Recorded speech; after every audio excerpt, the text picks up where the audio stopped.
Buena semana, ¿cómo andan? Bienvenidos y bienvenidas a la edición central de MBD Noticias en la pantalla de TV Ciudad. ¿Cómo andas, Natalia? Bien, ¿y tú, Martín? Muy bien. Una semana que promete venir con frío, con tormentas, en fin, ya lo repasaremos después, pero hay que estar preparados. Una temperatura elevada para la época en este lunes, sí, pero el pronóstico de, digamos, condiciones que van a ir empeorando en las próximas horas. Sí, y algunas noticias que impactaron bastante en las últimas horas. Sí, es cierto, porque es noticia la Biblioteca Nacional, y es que será cerrada, sí, cerrada al público por tiempo indeterminado. La medida, anunciada hoy en el marco de la conmemoración por el Día Nacional del Libro, nada menos, comienza a regir este martes y responde a unas textuales palabras: crisis multidimensional con problemas edilicios y de recursos humanos, según dijo su directora, Rocío Schiappa-Pietra. La jerarca también señaló que no hay protocolos de seguridad ni planes de contingencia en caso de incendio. Schiappa-Pietra informó además de una investigación interna por el robo de manuscritos valiosos e hizo hincapié en la profunda crisis de conservación que sufre la Biblioteca Nacional. Ahora repasaremos otros asuntos muy presentes en la agenda también. Sí, vamos a ver los titulares.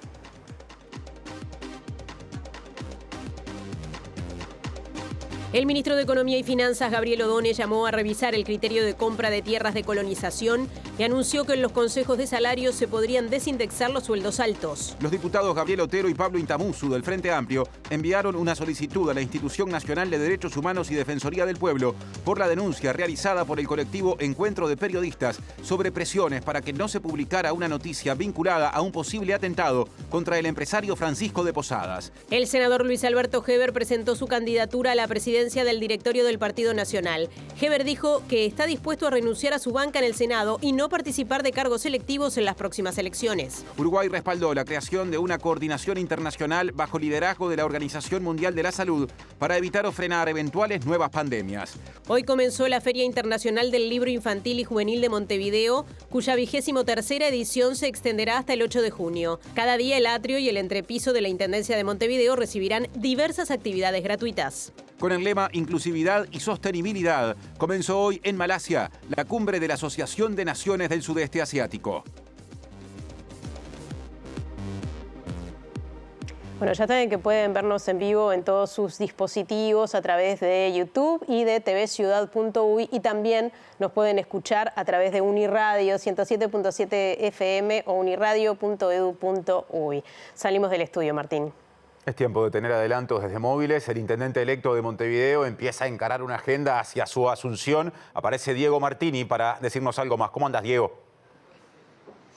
Martín, Natalia, ¿qué tal? Buenas tardes para todas y todos. Así es, luego de una semana de parate en el exterior del país del intendente electo de Montevideo, Mario Vergara, primera reunión en la Huella de Cerecni, en este caso con la departamental de Montevideo, las bases de la ciudad y los alcaldes electos para delinear un poco cómo será el trabajo. Ampliaremos en unos minutos. En el Palacio Legislativo se trabaja en comisión a nivel de la Cámara Baja sobre el proyecto de ley vinculado a Caja de Profesionales. Hay legisladoras del Frente Amplio, Julieta Sierra, hablando ahora. Así es, compañeros, se acaba de finalizar la comisión que logró la votación en general de lo que es el proyecto de caja de profesionales que el miércoles se va a tratar, y están hablando las diputadas del Frente Amplio, Sol Maneiro y Julieta Sierra.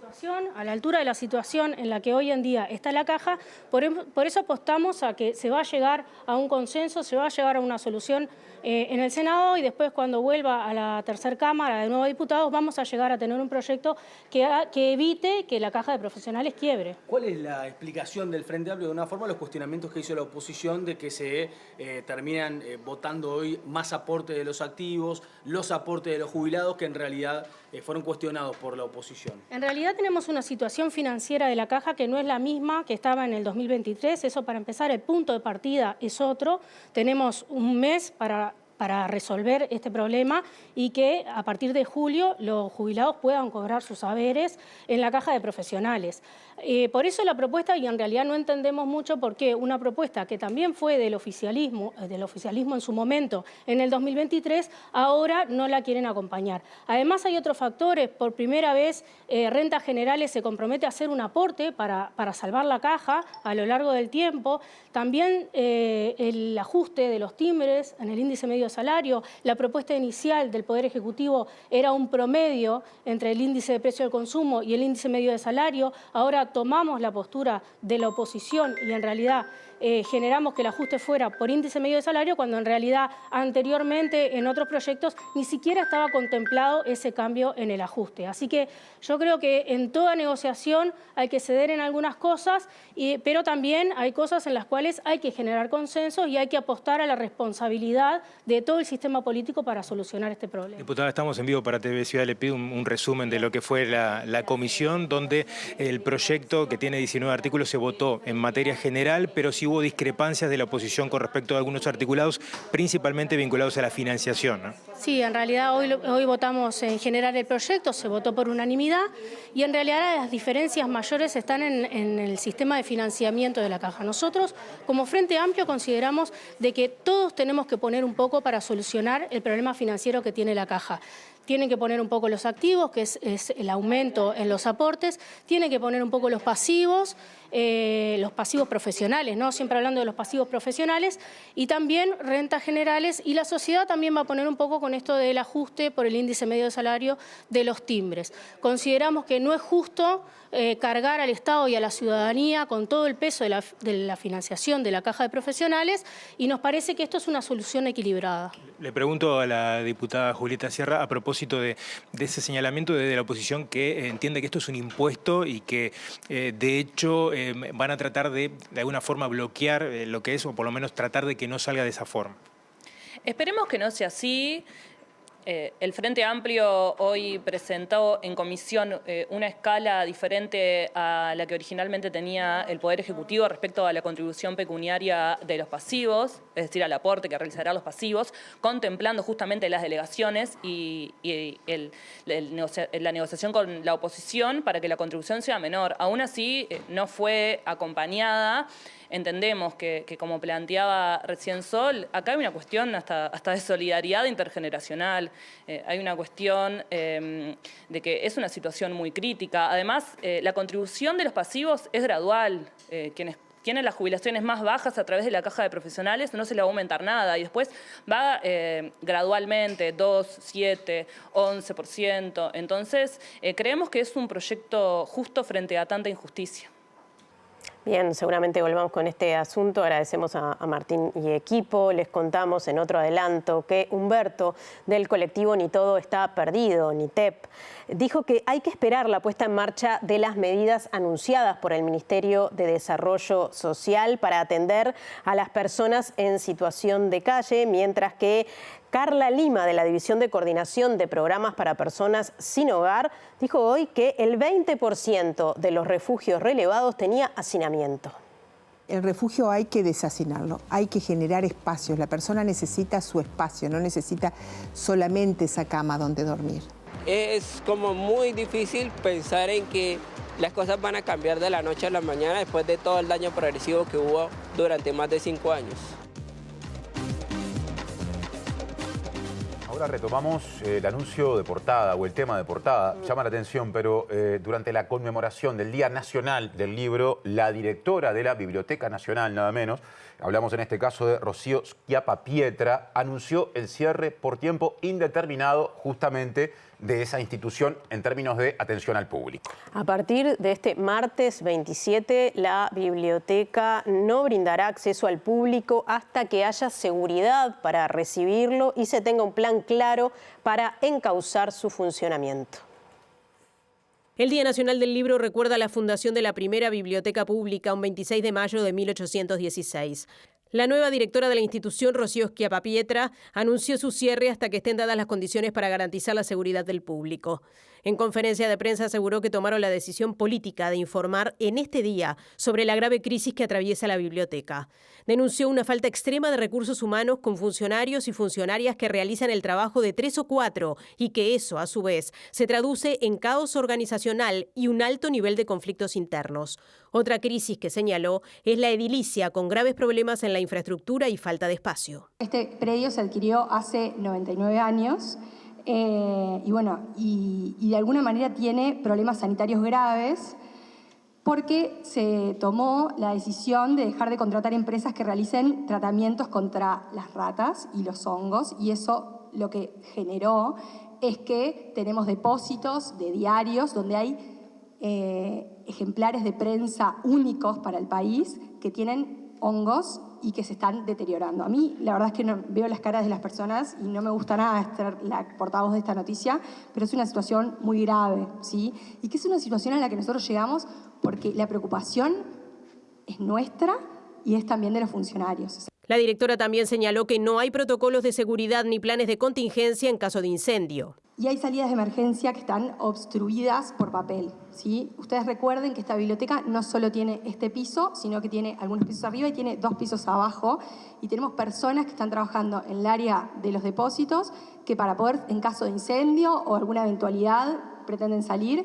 La salida está siendo utilizada como depósito, ¿sí? En este caso derecho de autor, y tiene papeles a los costados. Schiappapiedra informó además de una investigación interna por el robo de manuscritos valiosos e hizo hincapié en la profunda crisis de conservación que sufre la principal biblioteca. Como ustedes sabrán, la conservación es un objetivo clave de la Biblioteca Nacional. Nosotros tenemos la responsabilidad política, legal, ¿sí? Porque esto está regulado por ley, de cuidar la literatura, los libros y los diarios y la prensa de este país, ¿sí?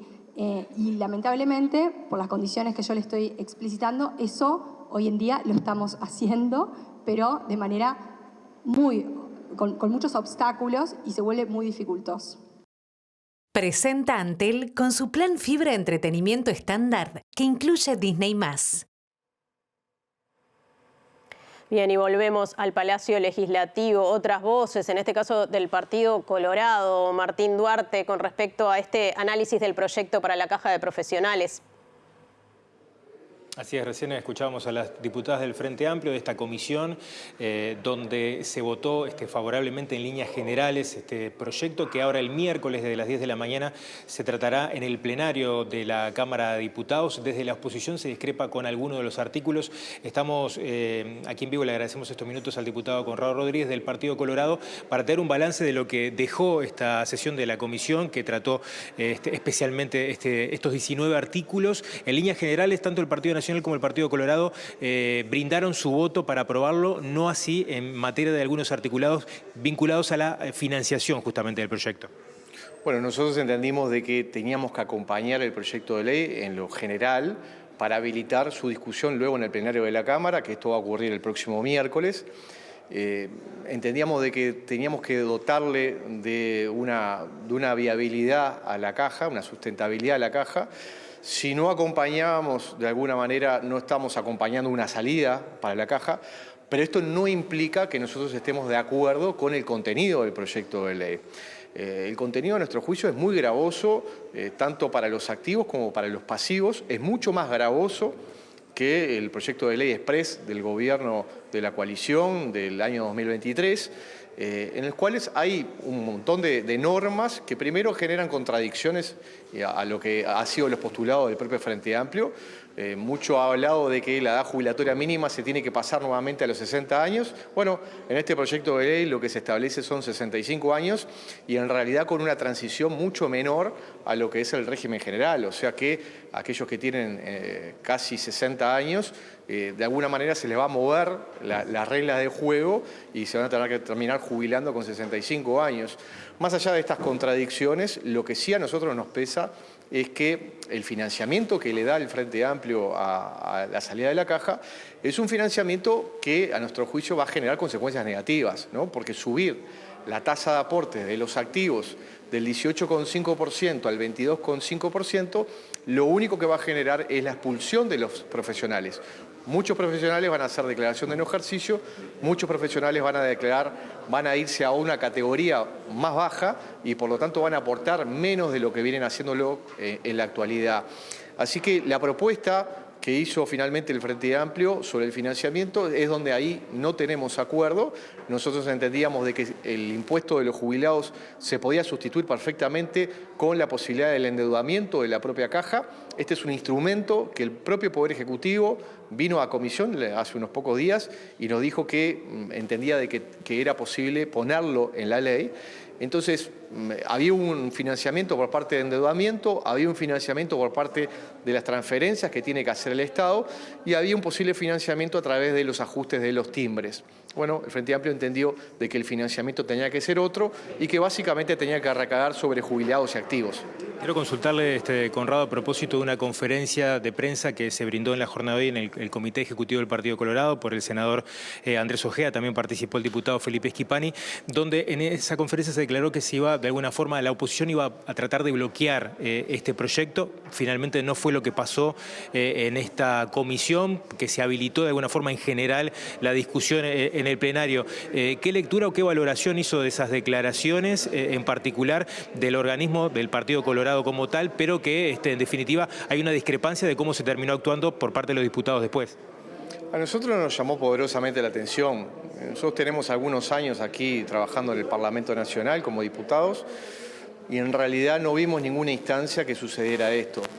Siempre el partido ha respetado lo que decidan las bancadas y lo que deciden en este caso los diputados, que estamos trabajando en la comisión. Hace más de un mes que venimos trabajando, recibiendo a decenas de delegaciones. Y si bien se nos consultó sobre cuál era nuestra opinión sobre el proyecto de ley, nosotros no comparecimos al Ejecutivo de nuestro partido porque hoy teníamos justamente la reunión de la oposición para poder definir los artículos que íbamos a acompañar y cuáles no. Nos llamó poderosamente la atención la conferencia de prensa y, en definitiva, hay que distinguir. Acá hay dos ámbitos, el ámbito partidario y el ámbito parlamentario. En el ámbito parlamentario, quienes discuten en la comisión, quienes hacen propuestas, son los parlamentarios. ¿Que se pasó por encima de eso? Bueno, por eso digo, hay dos ámbitos y el ámbito parlamentario en el día de hoy, lo que definimos, por supuesto, consultando a nuestras bancadas, fue votar en general el proyecto de ley porque entendíamos de que el país necesita una ley para darle salvataje a la caja de profesionales, pero que al mismo tiempo indicar de que no estábamos de acuerdo con muchos de los artículos que proponía el Frente Amplio. Y en ese sentido la oposición de manera responsable planteó sustitutivos, artículos que tenían otro financiamiento que lamentablemente no prosperaron porque no tuvieron mayoría, pero que en la Cámara de Diputados nuevamente se van a poner a discusión y veremos a ver si logramos las mayorías allí. Diputado, le agradezco mucho estos minutos, muy amable.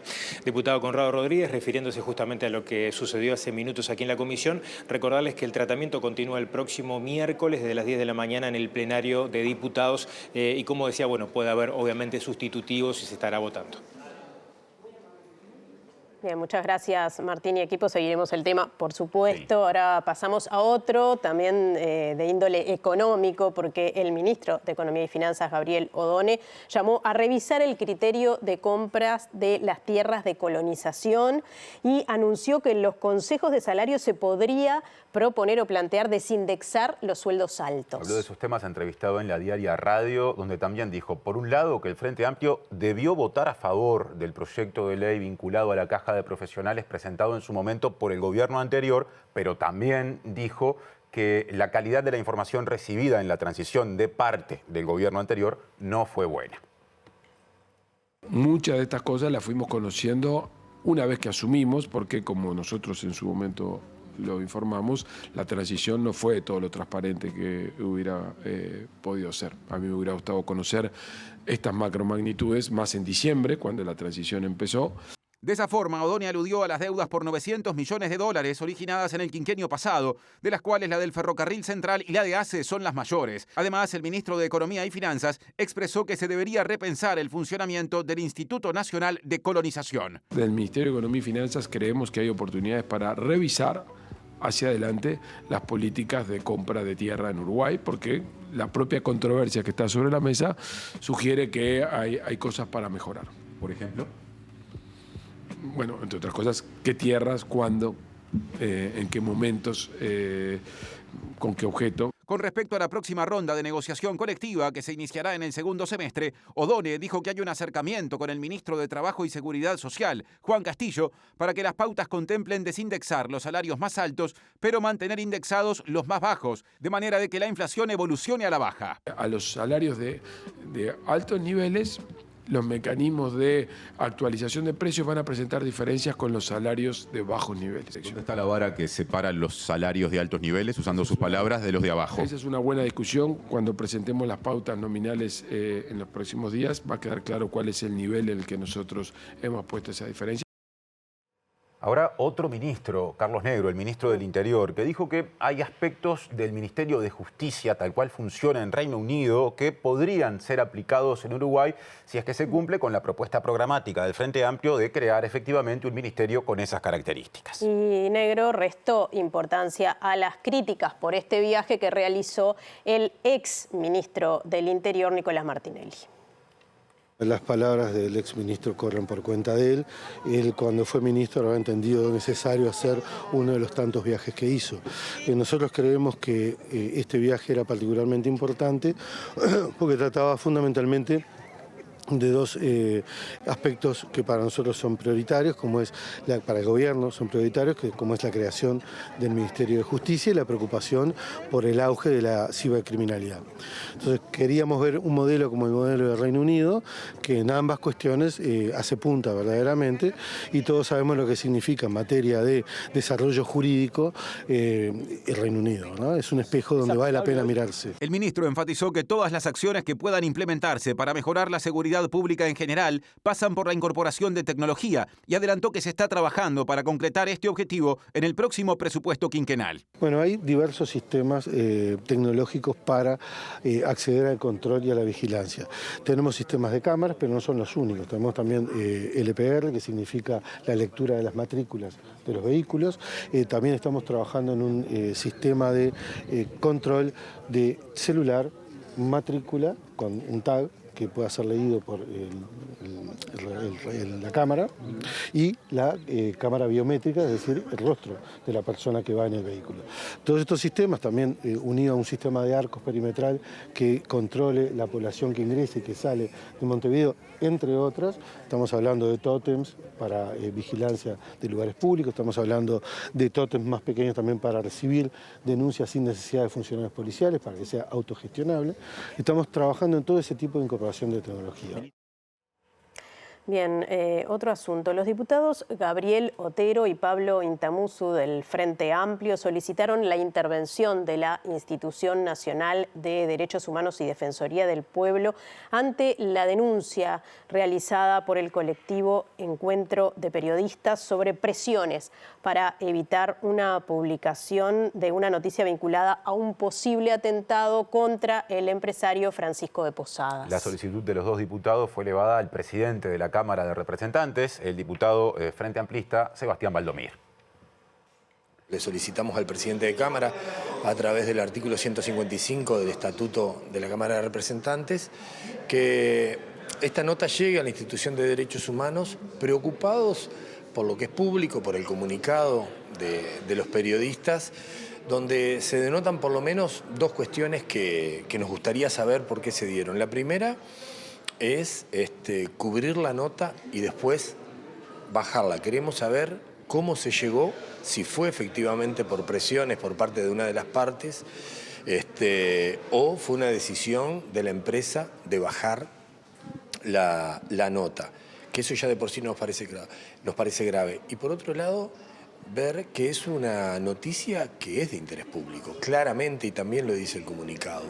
Pero la información, en principio, nos parece un derecho inalienable, y bueno, sobre eso vamos y le pedimos a la Institución Nacional de Derechos Humanos que, bueno, pueda cumplir con alguna de esas averiguaciones, porque, insisto, acá hay una autocensura, acá hay una censura, acá se cede a presiones, bueno, todo eso lo queremos saber. Nosotros acá entendemos que tenemos que saber hasta el último detalle de por qué se sacó de los primeros planos esta noticia, que, insisto, es un atentado, es contra un empresario en este caso, pero podría haber sido con cualquier otra persona. Es una noticia que es de bien público y que debemos estar todos perfectamente informados. Ahora, de panorama político partidario, el senador nacionalista Luis Alberto Heber anunció que se va a postular a la presidencia del directorio del Partido Nacional y que en caso de ser elegido tiene la intención de dejar su banca en el Senado. Sí, además puso énfasis en que no integrará ninguna lista para las próximas elecciones. Nosotros estamos dispuestos a renunciar al Senado de la República, de modo tal de dedicar todo nuestro tiempo, nuestra energía y nuestra experiencia a generar las renovaciones que el partido tiene que tener en todos los ámbitos y la dedicación exclusiva que tiene que tener esta posición. En esta oportunidad es muy importante además decir que no solamente vamos a renunciar al Senado para dedicarnos al partido, sino que además no vamos a ocupar ningún cargo electivo en las próximas elecciones. De modo de no generar la suspicacia interna de que el trabajo que se hace en el partido va en beneficio de determinado sector o de determinado individuo. En este caso, yo creo que lo más importante es no solamente la renuncia al Senado, sino también el anuncio de que no voy a estar en las próximas listas. No es un tema de cansancio, es un tema de prioridad. Hoy los tiempos llevan a que la dedicación para administrar un partido tenga que tener exclusividad. Hoy, como están dadas las situaciones, es muy claro que Javier, mi amigo Javier y mi amigo Álvaro, Álvaro no ha dicho esto públicamente, el sector de aire fresco sacaría una candidatura. Muy bien, me parece legítimo. Preferiría que no, preferiría que pudiera haber unidad. La Agencia Nacional de Vivienda realizó recomendaciones para modificar la ley de vivienda promovida. Y algunas de las sugerencias consisten, por ejemplo, en evaluar la pertinencia de que se habiliten en ese tipo de emprendimientos de vivienda monoambientes o las denominadas amenities que tienden a elevar o elevan el precio de venta.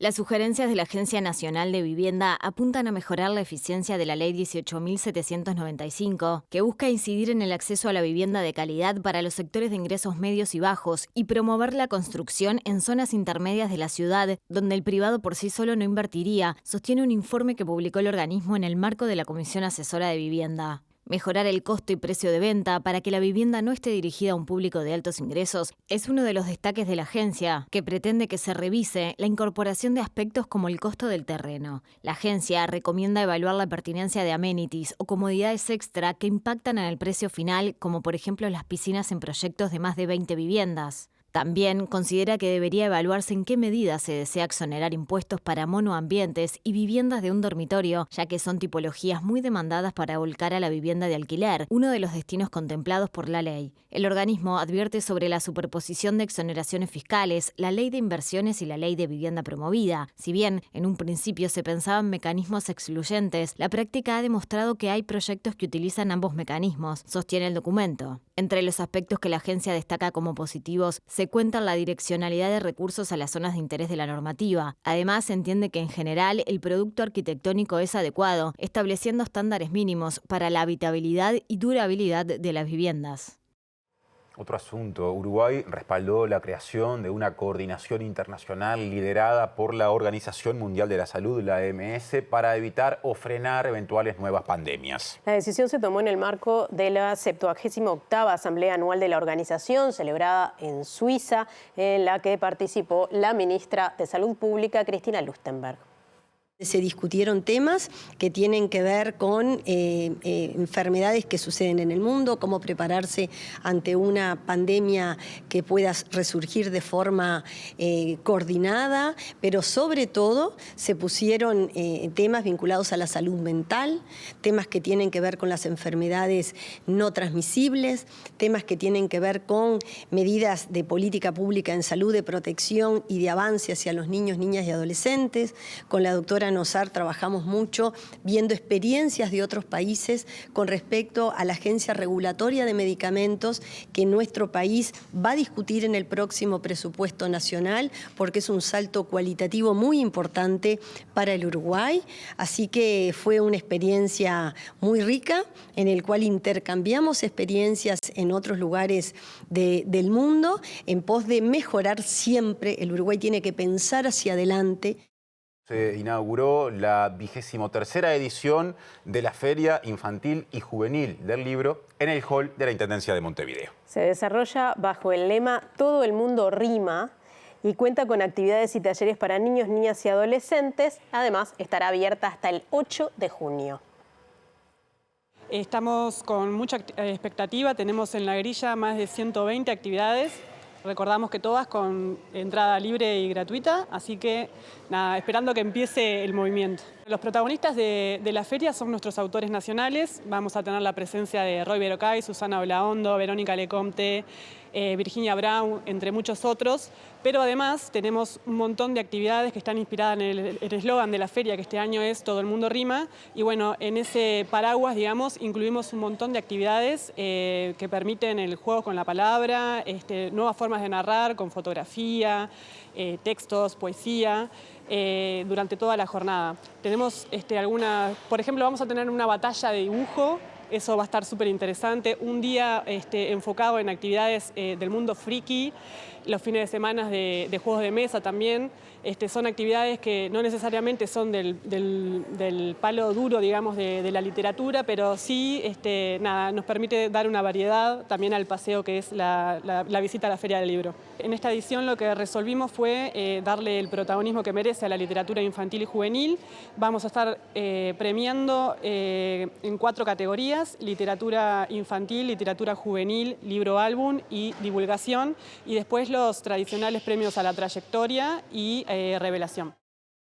Presenta Mercado Agrícola de Montevideo, en el corazón de un barrio donde late la ciudad. Mercado de Historias. Mercado de Historia.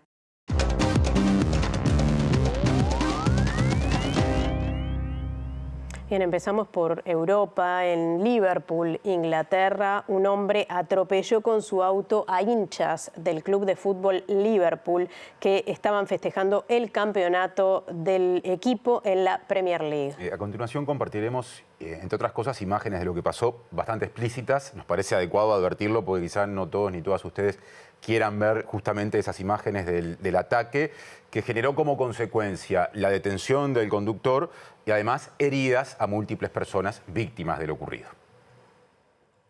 Un hombre británico de 53 años fue detenido este lunes tras atropellar a varios peatones en el centro de Liverpool, en el noroeste de Inglaterra, durante las celebraciones del campeonato de liga del equipo de fútbol homónimo de la ciudad, informó la policía local. En el centro había una multitud de gente, por lo que varios hinchas fueron embestidos y heridos. La autoridad policial le pidió no especular sobre las circunstancias que rodean al incidente.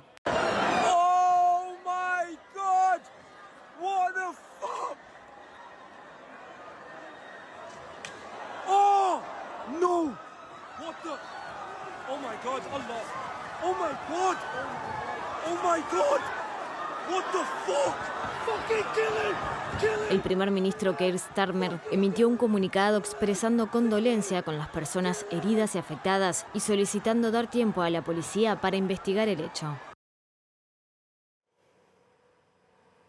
Realmente terrible. Cambiamos de asunto ahora. Pasamos a otros temas siempre dentro de la agenda internacional porque empezó hoy en Malasia la cumbre de líderes de la Asociación de Naciones del Sudeste Asiático, conocida como ASEAN. Los temas centrales del encuentro son la guerra comercial iniciada por Estados Unidos, la continuación de los ataques israelíes sobre Gaza y la crisis en Myanmar, ex Birmania.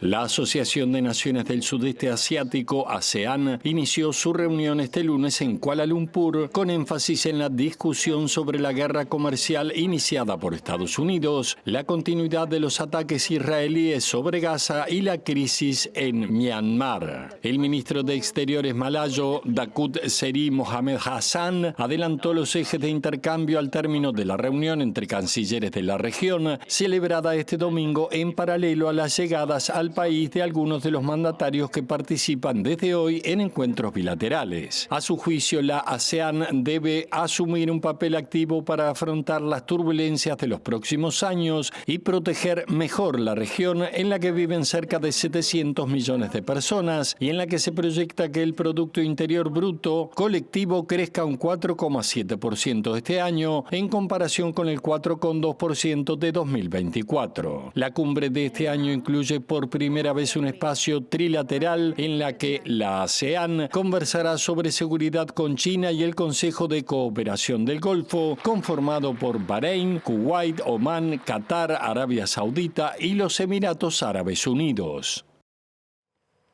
Y el presidente de Estados Unidos, Donald Trump, informó que acordó con la presidenta de la Comisión Europea, Ursula von der Leyen, extender las conversaciones para lograr un acuerdo comercial. Este nuevo plazo para negociar vence el 9 de julio.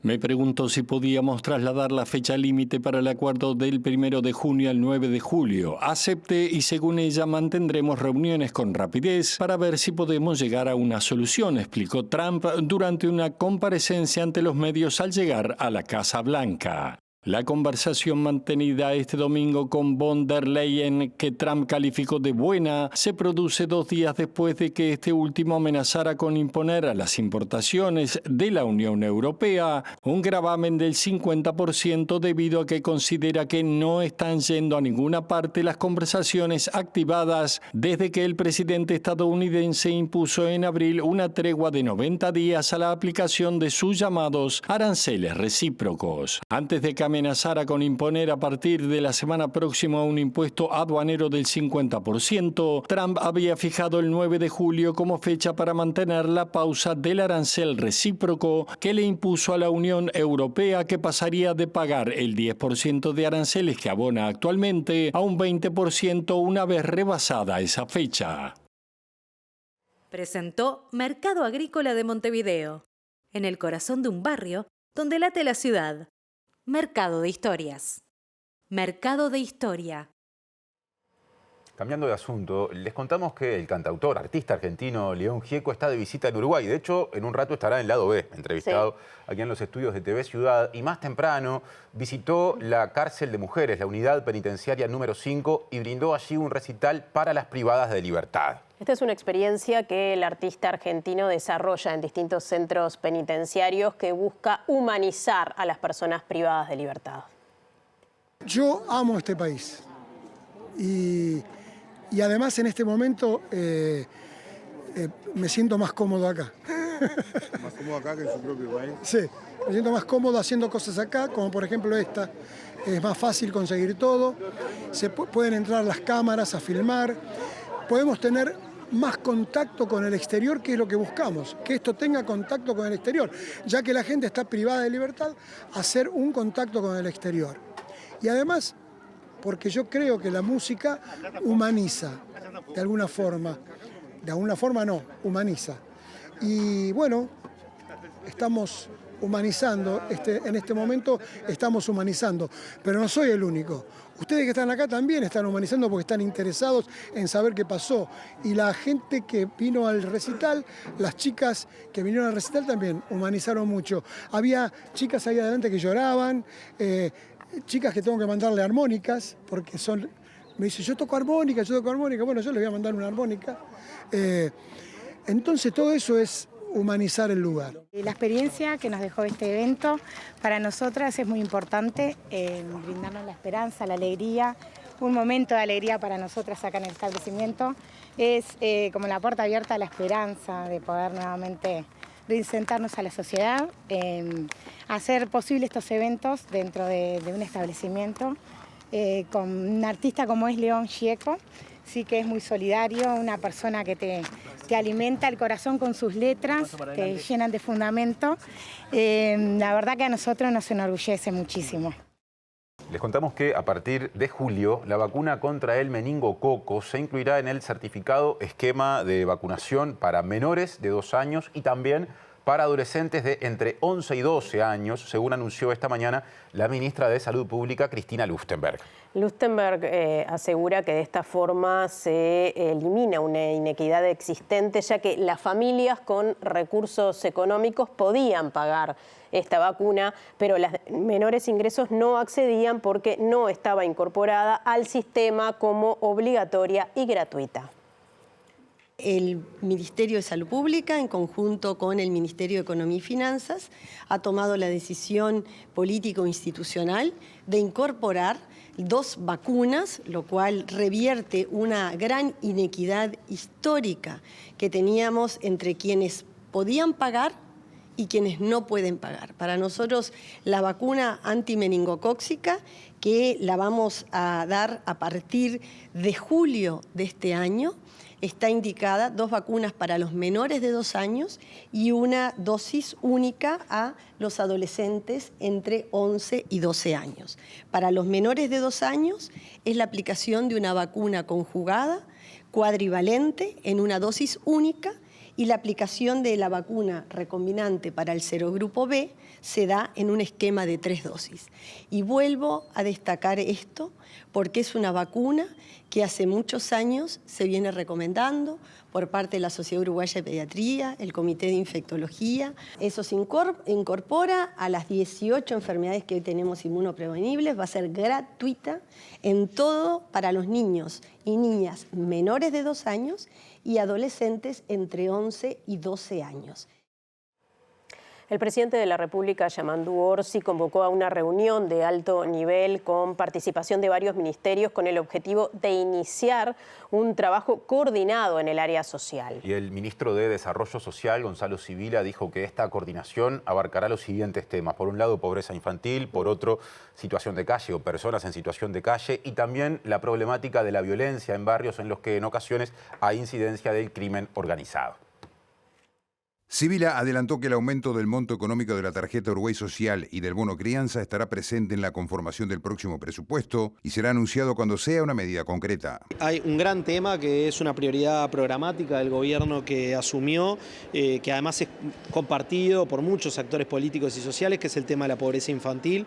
Ese es un tema que estuvo en la discusión. También otros temas referidos, por ejemplo, a calle, situación de calle, que es un tema que ustedes saben que estamos abordando, también estuvo mencionado, la realidad de los barrios que están más afectados por la violencia y el crimen organizado, ese también es un tema que estuvo en el centro del intercambio. Bueno, todos estos temas muchas veces se conjugan o se anudan en algunas realidades particulares que tenemos que atender en territorios determinados del país, y bueno, ahí la acción conjunta es una llave, ¿no? Hay algunos compromisos programáticos, ustedes saben que hay compromisos en torno a la política de transferencia, por ejemplo, tiene que ver con la tarjeta Uruguay Social, el bono crianza, para casos en que existen niños y niñas en los hogares. Bueno, ¿aumentar las transferencias? Sí, hay un compromiso programático en ese sentido. Eso obviamente en la discusión presupuestal lo vamos a calendarizar. Pero además estuvo planteado en el intercambio de hoy intervenciones comunitarias, barriales, la necesidad de una acción coordinada con la ANEP, distintos actores. Hoy avanzamos en un intercambio. Cuando llegue el momento se anunciarán las decisiones que se tomen en una política que el presidente de la República le ha planteado con mucha claridad. Nosotros no estamos para anunciar lo que todavía no vamos a hacer. Vamos a anunciar las cosas a su debido tiempo. Mismo ministerio, otro asunto. A 10 días de iniciado el plan invierno, el Ministerio de Desarrollo Social informó que superó los 2.085 cupos en refugios que se habían planteado inicialmente para atender la problemática justamente en este momento del año y en adelante hasta que termine el invierno de las personas en situación de calle. Y Carla Lima, que es la directora de la División de Coordinación de Programas para Personas Sin Hogar, dijo a MBD Noticias que se tomaron medidas en cerca de 20% de los refugios que tenían hacinamiento e incluso se cerró uno en acuerdo con los equipos técnicos. Hemos podido superar los anuncios porque habíamos pasado de 1.100 a 2.085 cupos, lugares en los refugios, y ahora ya aumentamos, hoy abrimos otro lugar más, entonces estamos superando esta cifra, estamos logrando superarla. Tratamos de ser cautos porque esto genera expectativas en lugares sensibles, en personas que realmente tienen dificultades. El relevamiento sobre refugios realizado por el MIDES ya culminó con el cierre de un centro y la ampliación en la atención en otros. Hicimos un relevamiento en cantidad y en calidad con visitas nuestras y el refugio hay que deshacinarlo, hay que generar espacios. La persona necesita su espacio, no necesita solamente esa cama donde dormir. Hay como un 19, un 20% que ya tomamos medidas porque estaban en una situación un poco difícil y compleja que no la veíamos. Incluso se cerró un refugio y eso en acuerdo con el equipo, porque los equipos que están trabajando allí, que hay técnicos, que hay personas que están todo el tiempo, que hace tiempo que están, son los primeros que quieren esa mejora. Lima reconoció que la situación de personas sin hogar se ha vuelto estructural, atravesada por varias problemáticas. Es muy duro, es complejo, atraviesa los países a nivel mundial esta realidad que la persona prefiere estar en calle, prefiere habitar lo urbano, de estar en sus lugares, en sus barrios, cortados estos territorios por el intercambio del narcotráfico, y son personas que no quieren estar suscriptas en estas bandas. Después, otra cuestión que atraviesa y que en Uruguay es crucial es la dificultad de vivienda. Tenemos la vivienda, ustedes lo han planteado, el metro cuadrado de vivienda más caro de la región. Bien, hace un ratito Diego Martini nos contaba que estaba allí esperando que terminara la reunión con el intendente electo Mario Vergara en la Huella de Sereñi. Allí está Diego y nos cuenta. Diego, adelante. ¡Feliz cumpleaños! Bueno, muchas gracias. Sí, así es, compañeros. Sigue esta reunión acá con la departamental de Montevideo. Estamos con justo Nandi, que es integrante del equipo de Mario Vergara, a quien le agradecemos por salir para hablar con nosotros. Es una primera presentación, digamos, y una primera unificación de todos los alcaldes y la departamental de Montevideo. Bueno, sí, efectivamente, estamos acá en la dirección departamental de Montevideo del Frente Amplio, junto con Mario Vergara, parte del equipo, y con alcaldesas y alcaldes electos por la fuerza política, ¿no? Bien, la idea es unificar un poco criterios, compartir experiencias de quienes ya fueron alcaldes. Bueno, sí, en principio es una primera reunión de coordinación, de evaluación de la actividad en estos momentos. Y bueno, básicamente es el tema que se está discurriendo en la reunión hoy en día, ¿no? ¿La idea es que estas reuniones después se puedan hacer periódicamente? Bueno, ahí Mario lo planteaba específicamente, el tema de tener una coordinación permanente con la departamental. La departamental se reúne todas las semanas y bueno, nosotros vamos a estar todas las semanas vinculados con este espacio político del Frente Amplio. Bien. Estos días empiezan a ser seguramente de buscar nombres para los distintos cargos de la Intendencia, ¿no? Bueno, estamos en pleno proceso de selección del equipo y completar el equipo de Mario Vergara hacia la Intendencia. Hay algunos trascendidos, pero por el momento no podemos anunciar nada. Bien, muchas gracias. No, por favor. Volvemos a estudios, compañeros, entonces recordando que el intendente electo, tras una semana de no estar en el país, tras lo que fue su triunfo en las elecciones departamentales, se reunió entonces con la departamental del Frente Amplio de Montevideo y con los alcaldes electos. Gracias, Diego y resto del equipo. Estamos volviendo a estudios para cerrar prácticamente la edición de hoy. Vamos a repasar el pronóstico del tiempo que viene con agua para Montevideo y área metropolitana. Viene con agua y si querés empiezo por una información a la población que así se titula: lluvias, viento y marcado descenso de temperatura. Con eso decimos bastante. No es necesario más. No es necesario mucho más. Mañana, martes 27 de mayo, la temperatura parece que baja un poquito, pero no tanto. Después va a ser peor, pero ya están anunciadas lluvias y tormentas desde la próxima madrugada.